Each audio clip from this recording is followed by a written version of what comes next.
coronary artery is blocked, if the coronary artery is blocked, क्या होगा? If the coronary artery is blocked, this may lead towards, this may lead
Alright. So smoking is the major cause of heart failure. क्यों ऐसा क्या होता है? तो भाई जरा समझते हैं. Smoking, step number 1, smoking internal damage cause करती है. Smoking causes damage to the internal lining of the vessel. Smoking vessel की internal lining को damage करती है. ठीक है? On part number 2, what you can say is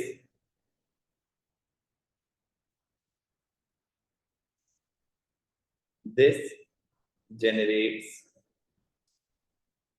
clots. ये clots बनाएगी इसके अंदर to recover, and these clots may obstruct the vessel. Number 3,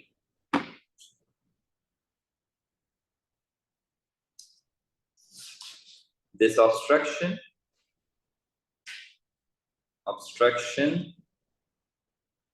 may causes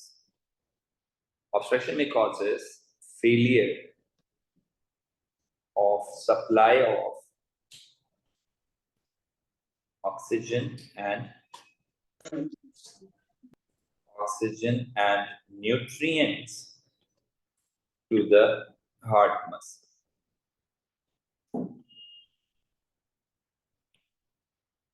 This condition of no nutrient supply, no oxygen supply, this condition may cause heart failure. This may cause heart failure due to the lack of supply of oxygen and nutrient to the heart muscle. तो ये represent कैसे होता है? It is represented as coronary heart failure. कैसे represent होगा? It would be represented as coronary heart failure. Smoking से सिर्फ यही मसला नहीं आ रहा. Smoking सिर्फ heart failure नहीं करवा रहा. Smoking causes coronary heart failure. That is one thing that we have discussed in detail. So coronary heart failure जो कि smoking की वजह से हो रहा है.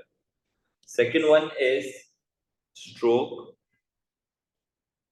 यही चीज जो दिल में हो रही है ना कि ब्लड सप्लाई दिल का रुक गया और उसके अंदर क्लॉट बन गया स्मोकिंग की वजह से, यही चीज ब्रेन में भी हो सकती है कि ब्रेन का ब्लड सप्लाई रुक जाए, उसमें क्लॉट बन जाए। तो अगर ब्रेन में होगा तो उसको स्ट्रोक कहेंगे। तीसरी चीज जो डेवलप होगी वो कैंसर होगी। चौथी चीज जो डेवलप होती है वो होती है आपके पास in pregnant women it can cause miscarriages। ये सब स्मोकिंग की वजह से होता है। Miscarriage is abortion of the pregnancy. सही है? क्या खत्म नहीं हो सकता? ये चार कॉजेज ऐसे स्मोकिंग के ही खत्म नहीं हो सकते। मसला है ना, ये तो हो रहा है ना, खत्म कैसे होगा? ये तो शुरू हो रहा है स्मोकिंग जैसे। सिगरेट नहीं पियोगे नहीं होगा खत्म, पियोगे तो होगा। आप पीते नहीं? नहीं, मुझे नहीं पता बेटा।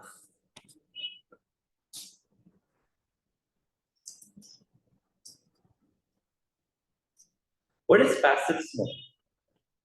When you're like right When you're not next to smoking the and you're present in a room जो कि जहाँ पे कोई मौजूद बंदा स्मोक कर रहा हो।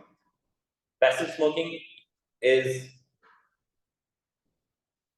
हमारी क्लास कब खत्म हो? थोड़ी देर, मतलब time around 8:30. A non-smoker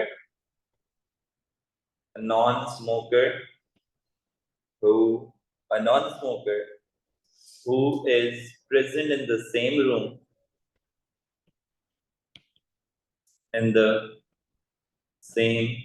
room, where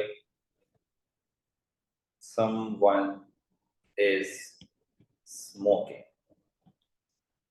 in fact अगर कोई कहीं से स्मोक करके चला भी गया तो उसके बाद में वहां पर उसकी फ्यूम्स रहती हैं, दोस फ्यूम्स आर स्टिल हार्मफुल। ठीक है जी। इसके साथ साथ हमारे पास एक टॉपिक और आ रहा है, that is called antibiotic. Guys, what is antibiotic? What antibiotic is exactly? दवाई की तरह होता है, दवाई होता है? कौन सी दवाई है? सर बहुत हैवी हो सकता है। हैवी होता है, लाइट भी हो सकता है। kills bacteria. A drug that kill bacteria, इसमें हैवी लाइट क्या? एंटीबायोटिक्स। सर ज्यादा एंटीबायोटिक्स खाने से रेजिस्टेंस जो होती है वो बॉडी में। बिल्कुल ऐसे ही। Antibiotic is a drug which interact with the bacteria and kill them, and they kill the bacteria and do not interact with the human body। Antibiotic वो ड्रग है जो हमारी बॉडी में जाएगा, बैक्टीरिया को मारेगा, लेकिन हमारी बॉडी से इंटरेक्ट नहीं करेगा। बस इसका काम सिर्फ इतना है, that to move into our body to kill the bacteria in our body but do not interact with the body। सही है? अच्छा, जरूरी नहीं कि हर दफा किल करे। It can also stop the growth of the bacteria,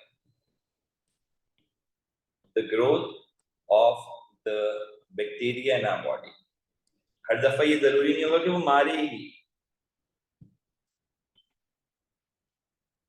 लेकिन कुछ भी हो जाए ये हमारी बॉडी से इंटरेक्ट नहीं करेगा। ये केमिकल एजेंट है, chemical drug that interact with that will interact with the bacteria only।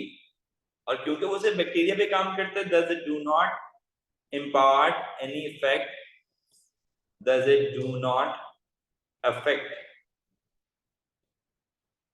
virus and is not useful in viral infection,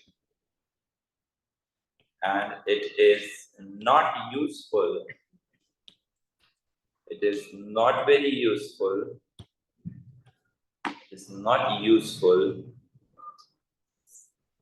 in viral infections.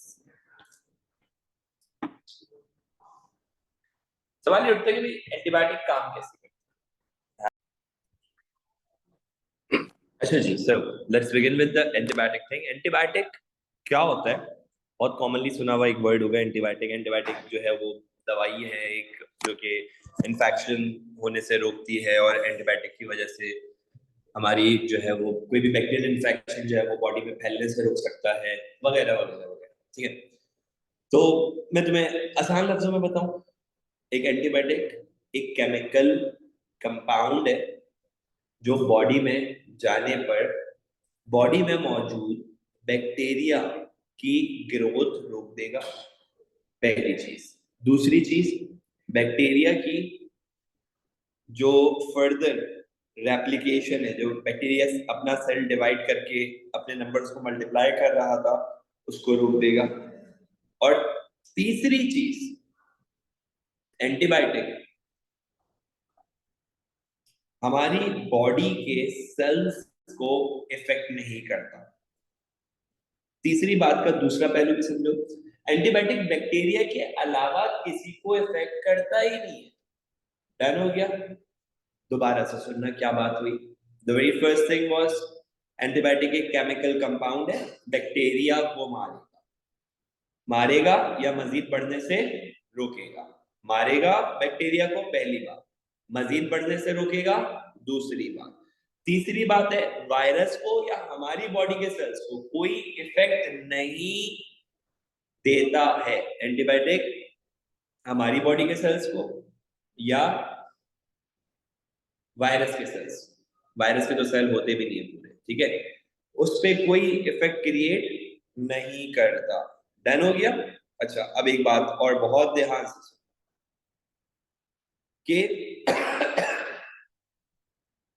ये जो एग्लूटिनेशन, डैमेजिंग सेल वॉल और stopping the movement of bacteria, तीन तरीकेकार हैं जिनके जरिए से antibiotic काम करता है। ठीक है, एग्लूटिनेशन क्या होता है? जब बहुत सारे बैक्टीरिया को आपस में जोड़ के जमा कर दिया जाए, दैट इज कॉल्ड एग्लूटिनेशन। इस वर्ड को चाहो तो क्लम्पिंग ऑफ बैक्टीरिया, क्लम्प कर दिया, जोड़ दिया, जमा कर दिया, ताकि वो हिल ही नहीं पाए। वो हिल ही नहीं पाएंगे तो फिर ना वो डिवाइड कर सकता, ना ही वो मजीद जिंदा रह सकता। बैक्टीरिया होता क्या है, जरा और से देखिएगा। बैक्टीरिया एक यूनिसेल्यूलर ऑर्गेनिज्म है। बैक्टीरिया एक प्रोकैरियोटिक ऑर्गेनिज्म है जिसमें सबसे पहले बाहर एक सेल वॉल होगी। सेल वॉल के भी बाहर कुछ बैक्टीरिया में स्लाइमी कैप्सूल पाया जाता है। फिर सेल वॉल है, सेल वॉल के अंदर सेल मेम्ब्रेन है, सेल मेम्ब्रेन के अंदर प्लाज्मिड होता है और इसके अलावा इसमें राइबोसोम्स पाए जाते हैं। कुछ बैक्टीरिया के अंदर मूवमेंट के लिए फ्लैजेला भी होता है। राइबोसोम के अलावा इसमें कोई भी ऑर्गेनील मौजूद नहीं है। दूसरा, हत्ता के न्यूक्लियस भी नहीं होता, they do not have nucleus with them as well. So bacteria एक prokaryotic unicellular no membrane bounded organelle वाला ऑर्गेनिज्म है। Done thing? डन थिंग बेटा? Good, okay.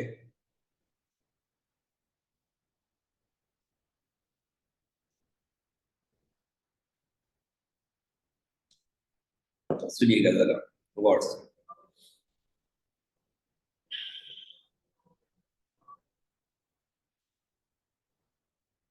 बैक्टीरिया एक प्रोकैरियोटिक यूनिसेल्युलर ऑर्गेनिज्म है। इसमें कोई मेम्ब्रेन नहीं या कोई मेम्ब्रेन बाउंडेड ऑर्गेनील नहीं पाया जाता। बैक्टीरिया में हमारे पास, बैक्टीरिया को मारने के लिए हमारे पास जो चीज इस्तेमाल होती है वो है एंटीबायोटिक। वो दवाई का नाम एंटीबायोटिक है। एंटीबायोटिक बैक्टीरिया को मारेगा या फिर मजीद बढ़ने से रोकेगा और जो बैक्टीरिया के इफेक्ट हमारी बॉडी में प्रोड्यूस हो रहे हैं उस पर काम करता है। मैं दोबारा से निम्न एक और दफा बता रहा हूँ, 3 पॉइंट्स बताए मैंने एंटीबायोटिक के हवाले से। एंटीबायोटिक बैक्टीरिया को मार देगा, जान से मार देगा बैक्टीरिया को, सही है, पहली चीज। दूसरी चीज, उसकी मजीद ग्रोथ होने से रोकेगा। दूसरी चीज हो गई कि मजीद क्या रोक रहा है, ग्रोथ होने से रोक रहा है। तीसरी चीज क्या, कि एंटीबायोटिक हमारी बॉडी के सेल्स पे या वायरस के सेल्स पे काम नहीं करेगा।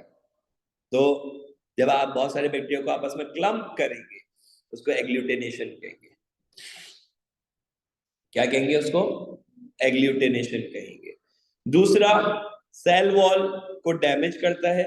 और तीसरा, बैक्टीरिया की मूवमेंट को रोकता है। फ्लैजेला अगर होगा ना बैक्टीरिया में, तो एंटीबायोटिक कुछ ऐसी भी होती हैं जो कि ये अलग अलग एंटीबायोटिक्स अलग अलग तरह से काम कर रही है। एंटीबायोटिक्स बहुत सारी तरह की होती हैं।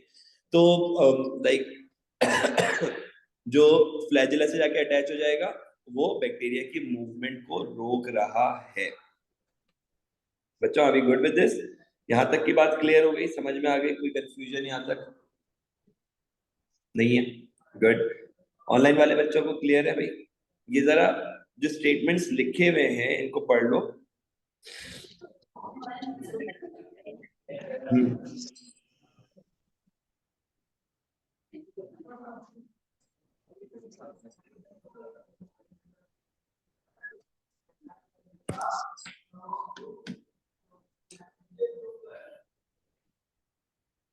बेटा क्लास की टाइमिंग वाली इट वाज 7:30, लेकिन अक्सर शुरू होते होते 7:40 45 तक हो जाता है।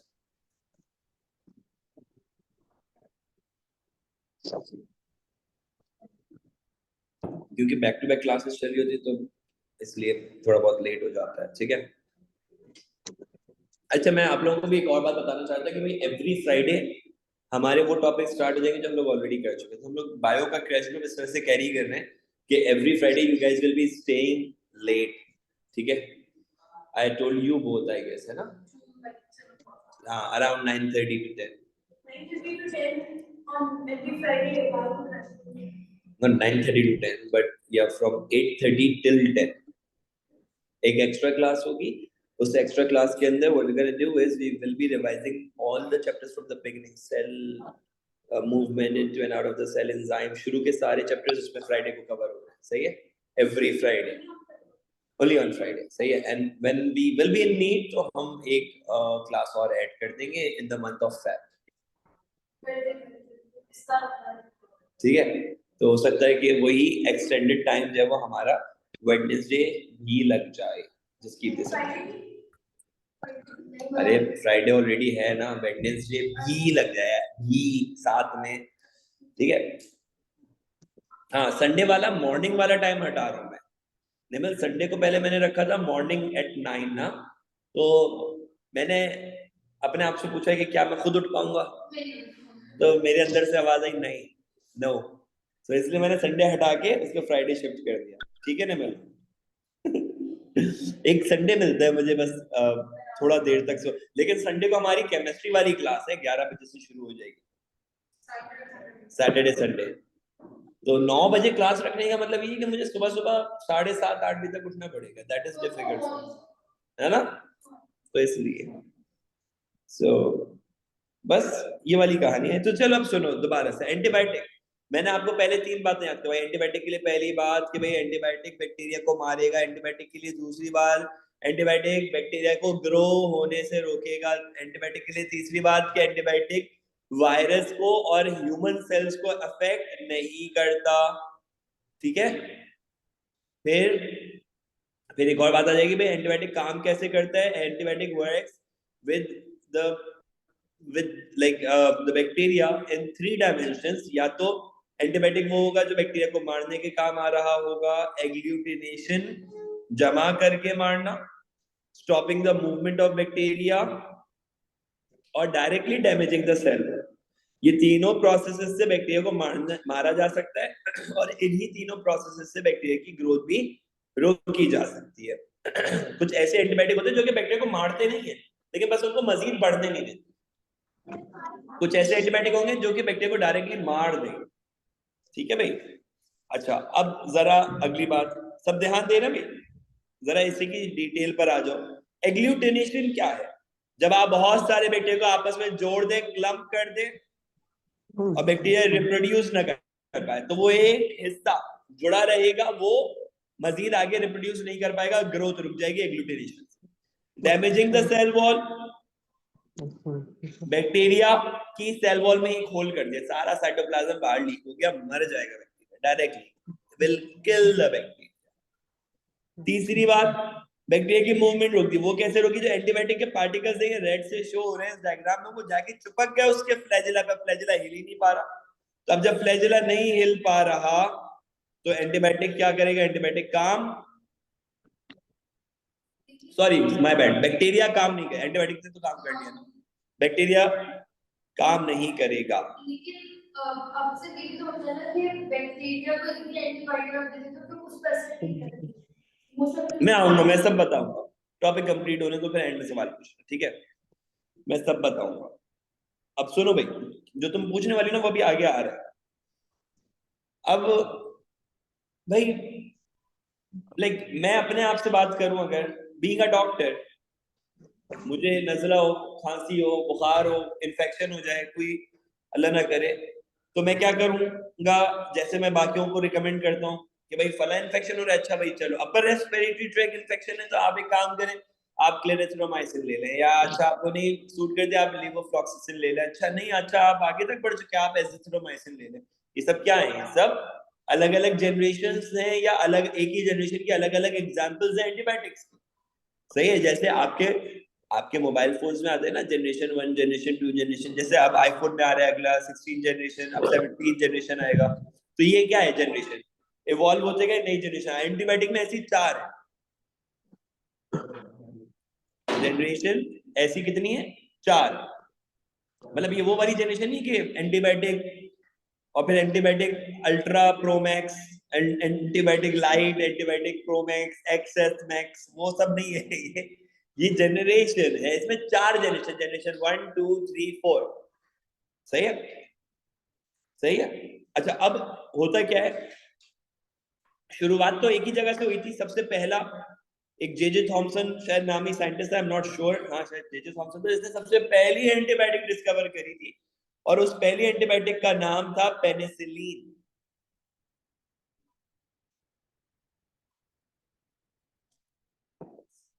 पेनिसिलिन क्या है? पेनिसिलिन क्या है बेटा? दुनिया में सबसे पहले डिस्कवर होने वाली एंटीबायोटिक। तो दुनिया में सबसे पहली डिस्कवर होने वाली एंटीबायोटिक जिसका नाम पेनिसिलिन है, वो एक फंगस से निकाली गई थी। फंगस समझते हो ना? उस फंगस का नाम था पेनिसिलियम। पेनिसिलिन एंटीबायोटिक का नाम, तो फंगस का नाम क्या है? पेनिसिलियम। सही है भाई? क्यों एंटीबायोटिक तुम्हारे जिस्मों पे काम, तुम्हारे सेल्स पे काम? भाई जो एक बैक्टीरिया के सेल को मार रही है तो तुम्हारे सेल को नहीं मार रही। क्यों? क्योंकि तुम्हारे पास 2 चीजें नहीं है। सबसे पहली चीज, तुम्हारे पास सेल वॉल नहीं है। दूसरी चीज, तुम्हारे पास फ्लैजेला नहीं है। वायरस को भी नहीं मार सकती क्यों? वायरस के पास भी सेल वॉल नहीं है। अबे भाई वायरस के पास तो सेल ही नहीं है, बात ही छोड़ दो, खत्म ही हो गई बात। वायरस के पास क्या है? एक प्रोटीन का कवर है और अंदर रखा हुआ डीएनए, बस, that's it, simple chill scenes.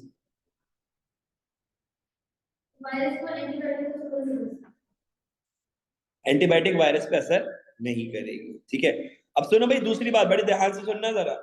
ये जो एंटीबायोटिक है, आप कह रहे हो ना वायरस पे असर नहीं करेगी, वायरल इन्फेक्शन को खत्म नहीं करेगी।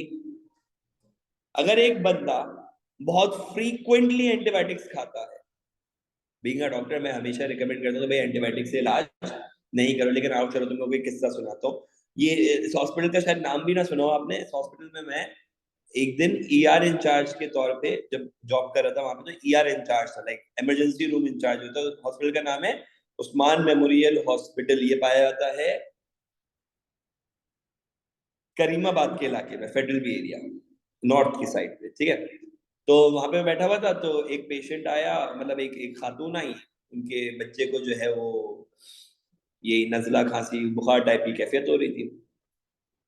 तो मैंने मैंने सुना वार्ड से वीज, कोई साउंड, कोई क्रैक, मतलब कुछ उसके सांस लेने में कोई आवाज नहीं आ रही थी, लेकिन उसको नजला था, बस थोड़ा सा रनी नोज। तो मैंने उनको बोला देखिए इसको मोस्ट प्रोबेबली एक वायरल इन्फेक्शन है, आप इसका सिम्टोमेटिक ट्रीटमेंट करें। मतलब बिल्कुल छोटा बच्चा नहीं था, ऐसा होगा 12-13 साल का, 14 साल का होगा, सही है। तो मैंने उसको पैराडॉल लिख के दे दी और एक एंटी एलर्जी लिख के दी, और मैंने उनको बोला कि भाई आप जो है ना एक और दवा लिख के दी, बैक्टीसोल, एक स्टेरॉइड होती है, मैंने बोला इससे आप जो है ना इसको गार्गल्स करवा देगा, गले में तकलीफ हो, लिख दिया। चिल्सीन। उसकी अम्मा सामने से थोड़ा सा होशियार भी नहीं थी, कहने लगी आप डॉक्टर हैं? मैं बोला तो मतलब हाँ। कह लेंगे मतलब कोई ढंग की दवाएं तो लिख के दे। मैंने बोला क्या मतलब? कह रही बस आपने ये पैराडोल ये बता दिया, पैराडोल लिखी, बेटनेसोल लिखी, नहीं बेटनेसोल भी नहीं लिखी थी, गार्गल्स लेके गरारे करवाए, सही है। तो कह रही है बस आपने ये बता दिया कि पैराडोल दे दें और एंटी एलर्जी दे दें, कह लेंगी तो हम घर में खुद ही दे लेते, तो एंटीबायोटिक वगैरह कुछ नहीं लिखेंगे। मैंने बोला एंटीबायोटिक की जरूरत ही नहीं है। तो ऐसे मेरे हाथ से उन्होंने वो जो प्रिस्क्रिप्शन थी वो प्रिंटेड थी वहां पे ना, प्रिंट आउट निकल के आता था, प्रिंट आउट निकल के आया, मैं प्रिंटर से उठाने लगा, उन्होंने खुद ही प्रिस्क्रिप्शन उठाई गुस्से में, और आगे चलते हुए कह रही है पता नहीं कहाँ से नए नए बच्चों को डॉक्टर बना के बिठा रहे थे, ये कहती हुई चलिए। मेरे like I was literally like ऐसी की तैसी हुई, ये कौन है?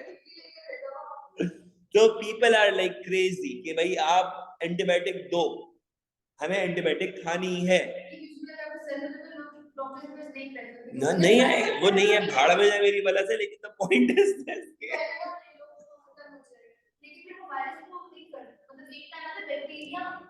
देखो Panadol is a different case, लेकिन तुम इस चीज को समझो ना कि यार अगर एक बंदा एंटीबायोटिक ले रहा है तो उसकी बॉडी में कुछ बैक्टीरिया उस एंटीबायोटिक के खिलाफ लड़ना सीख जाएंगे। मतलब क्या होगा? मतलब कि उसकी बॉडी में कुछ बैक्टीरिया एंटीबायोटिक रेजिस्टेंट हो जाएंगे। क्या हो जाएंगे?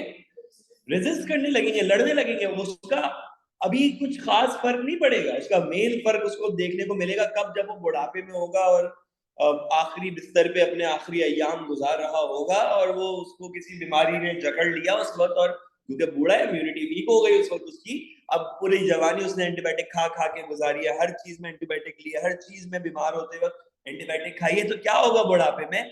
उसकी बॉडी बहुत सारे एंटीबायोटिक्स को रेजिस्ट कर रही होगी। उसी सेम हॉस्पिटल में when I was working as a जो फ्लोर आरएमओ होता है ना, एक फ्लोर के ऊपर जो पेशेंट एडमिट होता है उनका जो आरएमओ होता है, तो वहां पे एक था दैट वाज इन एचडीयू, उस हॉस्पिटल में टर्शरी केयर तो था, सेकेंडरी केयर हॉस्पिटल था, उसमें आईसीयू नहीं था ना, तो आईसीयू से नीचे का एक सेटअप है तो उसको एचडीयू कहते हैं, हाई डिपेंडेंसी यूनिट ना। तो मैं वहां पे काम कर रहा था, अब कुछ आगे पीछे की टाइम था सेम हॉस्पिटल में। तो क्या हुआ, मैंने एक बहुत बुजुर्ग से पेशेंट थे, बहुत बहुत बूढ़े थे, बहुत बूढ़े ना, तो उनका ब्लड कल्चर की रिपोर्ट देखी, और ये तकरीबन कोई 50 से ज्यादा किस्म के एंटीबायोटिक्स है जिनके ऊपर ब्लड को कल्चर्ड किया जाता है, यानी कि टेस्ट किया जाता है कि भाई ये आया, ये एंटीबायोटिक इस बंदे के अंदर काम करेगी या नहीं। तो वो जो बेचारे बुजुर्ग थे उनके अंदर कोई एक एंटीबायोटिक सेंसिटिव नहीं थी, मतलब कोई एक एंटीबायोटिक सही से काम नहीं कर सकती थी उनके ब्लड पे, सारा सब कुछ रेजिस्ट कर चुके थे, सब कुछ, सारी एंटीबायोटिक। तो आई वाज लाइक दिस। मैंने उसकी बेटी थी साथ में जो उनके साथ रुकी हुई थी, मैंने ऐसे अपने ड्यूटी आवर्स होते थे हमारे, तो मेरी नाइट ड्यूटी होती थी, तो वो बेचारी रुकी हुई थी, मैंने उनको बुला के पूछा, वो भी अच्छी उम्र की खातून थी, मैंने उससे पूछा कि भाई, मुझे वो जुमला उनका भी था कि याद है कि बहुत पुरानी बात नहीं है, होगी 2018 17-18 की बात होगी। तो मैंने उनसे बोला कि भाई ये, मैंने ब्लड कल्चर के हवाले से पूछा, मैंने बोला आपने ब्लड कल्चर की रिपोर्ट देखी? कहने लगी हाँ देखी है। मैंने बोला भाई ऐसा क्या हुआ कि मतलब हर दवा से रेजिस्टेंट है भाई ये साहब? तो वो उनकी बेटी थी, कहने लगी कि हमारे अब्बा एंटीबायोटिक्स खुद, वो भी पढ़ी लिखी खातून थी ना, कहने लगी कि हमारे अब्बा एंटीबायोटिक नहीं बोला था, मतलब हमारे अब्बा दवाइयां बंटियों की तरह से खाते थे। अब बंटी इज लाइक वो पहले जमाने में ज्यादा, अब तो खैर उसके नाम चेंज हो गए, ट्रांसफॉर्म हो गए ना, अलग अलग नामों से आ रही है। पहले वो जब अब हम बचपन में थे ना, तो उसको बंटीज के नाम से आती है, वो चश्मे बने हुए उसमें और वो पहन के घूमते हैं। अब नहीं आती ना। हाँ मैंने भी नहीं देखी। सो अब तो वही आते हैं ना, क्या वो M&M और स्केटल्स, 20 का नाम है। अच्छा, energy complex. So the point is this, बताने का मकसद ये है कि उन्होंने क्या बोला कि भाई जैसे बच्चे बट्टियां खाते ना, ऐसे दवाइयां खाते। तो आई वाज लाइक अच्छा, मैं उस वक्त प्रोसेस कर, मैं बिल्कुल ही मतलब वो था, मैं प्रोसेस कर रहा था। मैं सोचा चलो यार मैं इनके ऊपर काउंसलिंग करके देखता हूँ, शायद कुछ हो जाए। तो मैंने बोला कि अच्छा, तो फिर आपके घर में और कोई एल्डरली पीपल है क्या? लगी हाँ। मैंने बोला आप उनका भी मतलब जो हम लोग बताते ना कि भाई आप उनके भी इस तरह से, अगर वो भी इस तरह से एंटीबायोटिक खाती रही है तो आप उनका भी वो करवा के देख लें ब्लड कल्चर, ताकि आपको पहले से आइडिया हो जाए कि इनका ब्लड किस चीज के लिए सेंसिटिव है और किस चीज के लिए नहीं है। और मैं मेरी ना हमेशा से एक चीज बहुत स्ट्रांग थी जब तक मैंने मेडिकल प्रैक्टिस किया है, दैट वाज काउंसलिंग। और like from medical point of view मेरी काउंसलिंग बहुत गलत थी, मैं मानता हूँ, झूठ पे मबनी थी बहुत सारी जगहों पे। एक दफा तो मैं एक दफा वाइवा दे रहा था, वहां पे भी यही हुआ था। उन्होंने बोला कि भाई 4th स्टेज कैंसर है, आप कैसे काउंसिल करेंगे कि आप नहीं बचने वाले। मैंने बोला ऐसा तो, मैं वाइवा में बैठा, मैंने बोला देखिए ऐसा तो बोलना बेकार बात है ना। तो मैं काउंसलिंग स्टार्ट करी तो वो कह रही है कि अच्छा, उसमें होता भी यही था कि असली पेशेंट तो नहीं बिठा देते ना, वही डॉक्टर को ही पेशेंट बना के, जो रेजिडेंट्स होते उनको पेशेंट बना के बिठा देते थे। तो वो वो लड़की थी, वो भी मुझे अभी तक याद है, कहने लगी कि भाई मुझे 4th स्टेज कैंसर है। मैं बोला तौबा करने, ऐसा ना वाकई में हो जाए। तो मुझे फेल कर दिया उन्होंने। So the point is this, ये खैर चलता रहता है भाई। कभी कभार ऐसा होता है कि आप बहुत सारी एंटीबायोटिक्स अगर रेजिस्टेंट हो गए तो इसको नाम देते हैं मरसा। क्या देते हैं इसको नाम? मरसा। सॉरी वो मरसा अलग है, ये मरसा अलग है। MRSA, multi resistant strain of antibiotic. मतलब तुम्हारे जिस्म में कोई एक ऐसा बैक्टीरिया पल गया है, हमेशा के लिए पल गया है, जो एंटीबायोटिक आएगी वो उसको तबाह बर्बाद कर देगा और तुम्हारी बॉडी पे असर नहीं करने देगा। भाई ऑनलाइन वाले बच्चों को यहाँ तक की बात है, जो कहानियां मैंने समझाई ये सब याद रहेंगी ना। अच्छा वैसे ये बात है, ये स्टोरीज से ना जो मैं सुना रहा हूँ ना, इससे मैंने हमेशा बच्चों का फीडबैक ये सुना कि सर वो आपने वो स्टोरी सुनाई तो इससे वो याद रह गया हमें।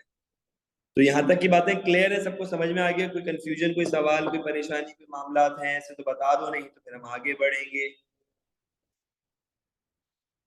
अर्शमान, तुम्हें समझ में आया? तुम्हारा आज कोई जवाब नहीं आया है। और अब्दुल्ला अफसर, Abdullah I hope that's your first class today, है ना? If I am not wrong.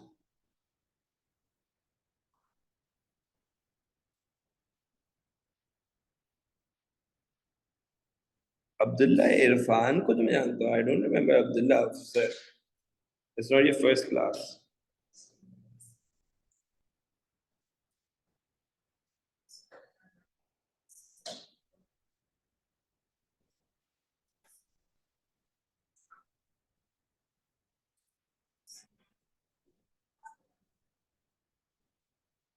Protein synthesize pattern वाला कौन सा पॉइंट था बच्चे?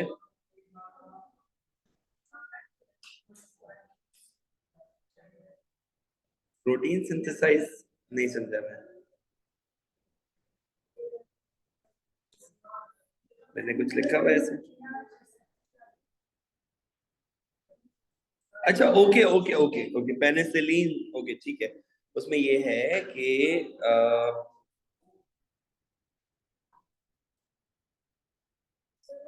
पेनिसिलिन के अंदर जो प्रोटीन्स पाए जाते हैं वो इंसानों के प्रोटीन से अलग होते हैं, यूं समझ लो, सही है?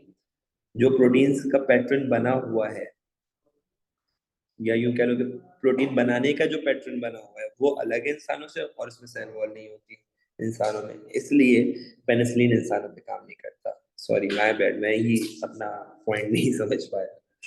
चलें जी, इम्यूनिटी से बात स्टार्ट करेंगे। If you are asking something होता, okay, so let's talk about immunity कुव्वते मदाफियत, ये वर्ड सुने? नीडो 1+ का एड नहीं देखा?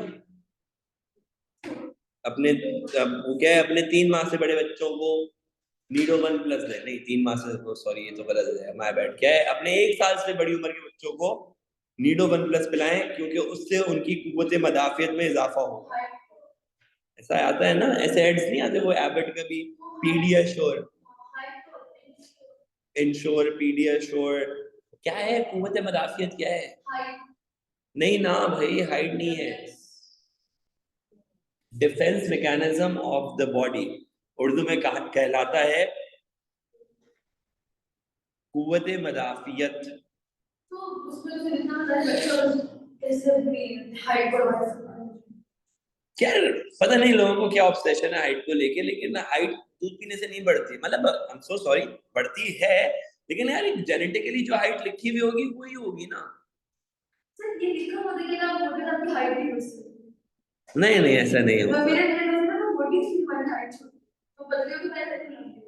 वो दिखने में लगेगी, हाँ ये फैक्ट है, वो तो बॉडी, अच्छा मोटे लोग बहुत छोटे लगते हैं। मोटे लोग कद में छोटे लगते हैं, फैक्ट है, भले उनका कद बड़ा ही क्यों ना हो। और अब कोई 6 फीट का भी बंदा होगा ना, उसका वजन 100 किलो का पता नहीं चलेगा। मेरा वजन आप लोगों के हिसाब से कितना होना चाहिए?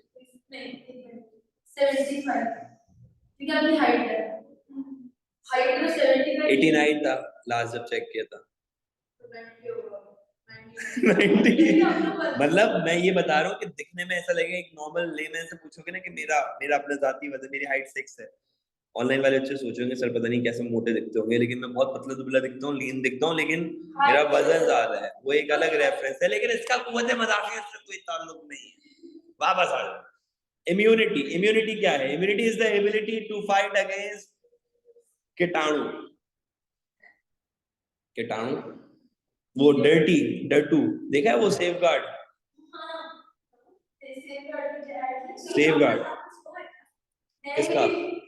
साबुन स्लो नहीं भाई, ऑनलाइन वाले बच्चे तुम लोग को समझ में आ रहा है। I think this is because the people associate growth with height. Yes, ऐसा है निमल, जल्दी कद बढ़ेगा, लेकिन जितना बढ़ना है उतना ही बढ़ेगा, ज्यादा थोड़ी बढ़ जाएगा। I hope you're getting my point. ठीक है, सेफ गार्ड क्या होता है? चलो भाई सेफ गार्ड, वफा तुम्हें सेफ गार्ड का नहीं पता? अच्छा वफा तुम, हाँ सॉरी माय बैड, तुम पता नहीं सऊदीया में नहीं आते साबुन? लाइफ बॉय है जहाँ तंदुरुस्ती है वहाँ, ओके आते हैं, तो बस वही है, सेफ गार्ड इज अ, बचपन में उसका कार्टूनिक कैरेक्टर आता था, साबुन तो वो बहुत ही घटिया बेकार था, पता नहीं कोई लाड़थड़ भी नहीं बनाता था वो। हाँ ऐसा होता था पत्थर की तरह से किसी को खींच के मारना हो तो सर्वर फट जाए, उस सिलसिले में काम आ सकता है। नहाने धोने के काम नहीं आ सकता था। वही तो अट्रैक्टिव थी, वही तो बचपन से देखते हुए हम बड़े हुए थे, वो मेरे बचपन की मूवी है सेफ गार्ड की। तुम लोग कहाँ से मूवी कर रहे हो? हमारे स्कूलों में सेफ गार्ड का कैरेक्टर आता था, पूरा कैंपेन्स करवाते थे, मूवी दिखाते थे, और इसलिए वो साबुन सिर्फ इसलिए अच्छा लगता था कि जिस दिन सेफ गार्ड वाले आते थे उस दिन फ्री डे जाता था, वो भी ऐसी मार्केटिंग करते थे कि मुझे याद है एक दफा तो मतलब एक ही क्लास के अंदर 2 दफा आ गए थे, वरना हर साल एक दफा आते थे, और हर साल आते थे।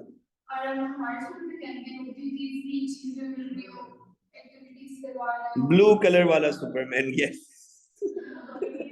ये अच्छा था, ब्लू कलर का सुपरमैन। वैसे सुपरमैन होता ब्लू कलर का, वो blue and white, Superman blue and red होता है, safe guard is blue and white. Dettol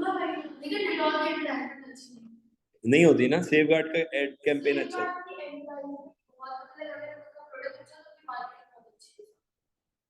हाँ उन्होंने असल में उन्होंने प्रोडक्ट बनाने पे खर्चा नहीं किया, उन्होंने मार्केटिंग पे कर दिया सारा।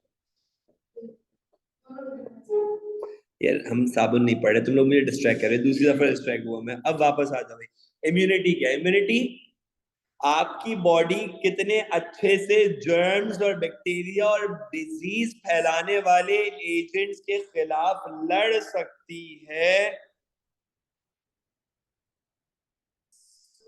उसको कहते हैं that ability of fighting against the pathogen, उसको कहते हैं इम्यूनिटी। नहीं निमल ऐसी कोई उम्मीद नहीं लगाओ, ये बिल्कुल भी सही बात नहीं है। हाँ अभी हमने चाइना कह रहा हूँ, केमिस्ट्री की क्लास से पहले हमने प्रॉपर्ली डिस्कस किया है। मेरा बाप को भी आया तो अब भी आए सेंटी एक में क्या हुआ है तो सिर्फ बात कुछ नहीं है, अगर होगा बाप बताते हैं कैसे कुछ हुआ है तो भाई ऐसा है नहीं ऐसा नहीं है। झूठ बोल रहे हैं, झूठ बोल रहे हैं। Which on the low finest? यार लाइफ में ड्रग से पूरा हेल्दी कुछ भी नहीं हुआ है। We have a kid from China in our class, guys. ऐसा कुछ भी नहीं, कुछ नहीं होता भाई। क्या बात है, देखो मौत तो लिखी भी होती है। यार तो तुम तो मारने में भी आ गई हो आसमान, क्या बदतमीजी है ये। स्कूल बंद हो जाएंगे, बंदे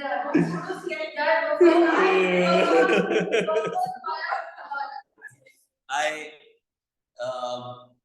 I had my parents back in like the COVID to deal with this COVID thing very severely. My father was in fact admitted in the Expo Center. तो मुझे ना सोच के भी डर लगता है। और मैं बच्चों को देखता हूँ ये कहते हुए ना कि भाई अल्लाह करे ये आज, अल्लाह करे वो आज, मैं बोलता हूँ भाई माफी मांगो, इस चीज के लिए अजाब है ये कि हाँ तो किसी और वजह से छुट्टियां मांग लो ना यार। भाई तुम ये छुट्टी मांग लो कि अल्लाह करे कि तो आपके अल्लाह ना करे वैसे, लेकिन आप अपने लिए मांग सकते हैं कि भाई घर में इतनी बड़ी डकैती पड़ जाए कि आपका CIE का कार्ड और बैग उठा के ले जाए, किताबें उठा के ले जाए, तो फिर मतलब पूरी दुनिया को क्यों लपेट रहे हो भाई, अपने आप को लपेटो। अपना सोचो, अपना, दूसरों का भला नहीं हो रहा है, इसमें नुकसान हो रहा है। My very not very young but yeah not very old, one of my uncle, he was just 49 years of age, उनकी डेथ हो गई थी because of COVID। क्या? हाँ ये अच्छा चाइनीज बराबर में रहते हैं हमारे। मतलब कुछ भी हो पढ़ेंगे नहीं, मतलब एक चीज पढ़ा के निकाल लो ना भाई।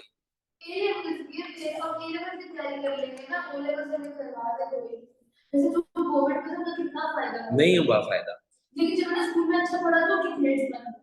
हाँ देखो लेकिन कोई बड़ा फायदा नहीं हुआ, आगे चल के सब लुढ़के पुढ़के। कोई ढंग की यूनिवर्सिटी में थोड़ी बैठे हुए जो उल्टे सीधे ग्रेड्स लेके बैठ गए थे। A लेवल के अंदर A2 तक पहुंचते पहुंचते सबकी बैंड बजा दी कैम्ब्रिज ने। उनको पता था कि किस बच्चे का क्या ग्रेड है। ऐसे ऐसे कि मैथ्स में आई नो 400 के करीब बच्चे का रिजल्ट, जिसका मैथ्स में जो है ना एक्सपेक्टेड ग्रेड्स के हिसाब से they were getting a good result. और इन कोविड खत्म हुआ, इन फिर बात आगे बढ़ी, तो by the end of somewhere around A2 तक पहुंचते I guess they were flunked, most of them were flunked and they didn't get into any good university। तो ऐसा नहीं होता, कहीं ना कहीं फंसोगे। तो अल्लाह ताला से दुआ मांगो, अल्लाह ताला से दुआ मांगो कि अल्लाह ताला तुम्हें ग्रेड्स अच्छे कर दे, है ना? यस अच्छा बस इम्यूनिटी। तो एंटीजन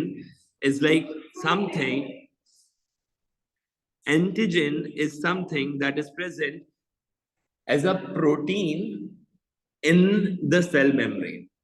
सही है, सेल मेम्ब्रेन के ऊपर लगा हुआ एक प्रोटीन है, उसको एंटीजन कहते हैं। तो ये क्या करता है? ये सेल की पहचान करवाता है। ये क्या करता है? सेल की पहचान करवाता है। अगर मेरा एक लिवर का सेल है तो उसके सरफेस एंटीजन डिफरेंट होंगे मेरे ही किडनी के सेल के मुकाबले। तो जब मेरे हर ऑर्गन का एक अलग एंटीजन है या एक से कई ज्यादा अलग एंटीजन है, इसी तरह से डिफरेंट ऑर्गेनिजम्स के भी एंटीजन अलग अलग होंगे।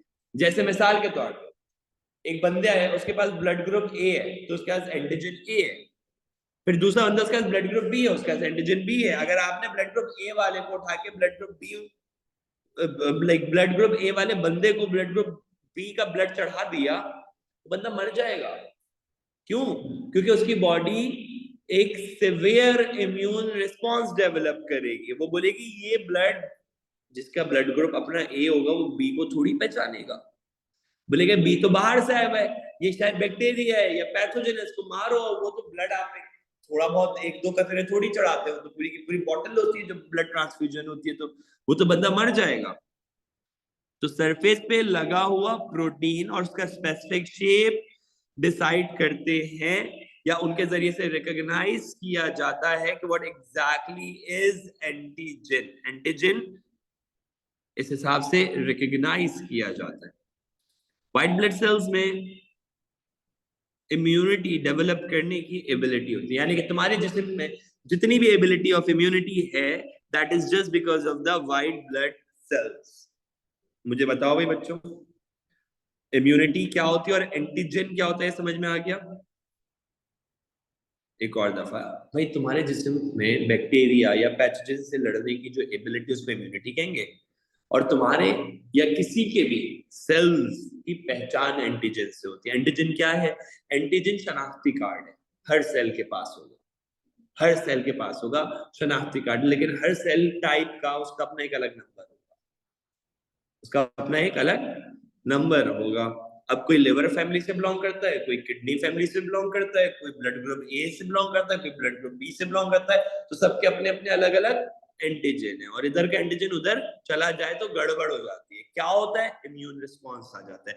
तो भाई इसी बिहाफ पे तुम्हारे जिस्म में अगर कोई बाहर से बैक्टीरिया चला जाए तो उस बैक्टीरिया का एंटीजन डिफरेंट होगा,